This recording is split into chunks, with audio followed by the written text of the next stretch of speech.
நாம் சாப்பிடும் போது நிறைய பேர் நான் பார்த்திருக்கேன், பொங்கல் சாப்பிடும் போது மிளகை எடுத்து ஓரமா போட்டுருவாங்க. சில சமயம் அலட்சியமா மிளகை சொல்லி விடுவாங்க. நீங்கள் அலட்சியமாக வீசி இருக்கிற மிளகுக்காக தான் இந்தியா 300 ஆண்டு காலம் அடிமைப்பட்டிருந்தது. உங்கள் கதை மிளகினுடைய கதை.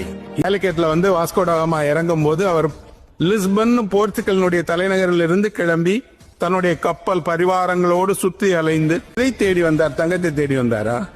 அல்லது இந்தியாவில் ஏதேனும் பெரிய வைர வைடூரியங்கள் இருக்கும் கொள்ளையடிச்சிட்டு போலான்னு அல்ல. மிளகு வாங்குவதற்கு வழி தேடி மிளகுக்காக வந்தார். நாம மிளகு வாங்குறது ஒரு கடைக்கு போறோம், அவர் ஒரு தேசத்துக்கே வருகிறார். ஆனால் அவர்களுக்கு எதுக்கு மிளகு என்றால், மிளகு மருத்துவ குணமிக்கது. மிளகு சாறு என்பது ஒரு மருந்து. அந்த சாறை கொண்டு உடல் வலியை போக்கலாம், மருந்தாக பயன்படுத்தலாம். உணவுக்கு மட்டுமல்ல, சுவையூட்டியாக மட்டுமல்ல, மருத்துவத்திற்கும் மிளகு தேவைப்பட்டது. இதை விட முக்கியமான ஒன்றுக்கு மருந்து மிளகு பயன்படுத்தப்பட்டது. அது என்னன்னா, இறந்த உடல்களை பதப்படுத்துவதற்கு மிளகுதான் பயன்படுத்தப்பட்டது. ஈஜிப்ட்ல இருக்கக்கூடிய அத்தனை மம்மியும் இன்னைக்கு இருக்கக்கூடிய எம்பால்மிங் எல்லாம் பண்ணல.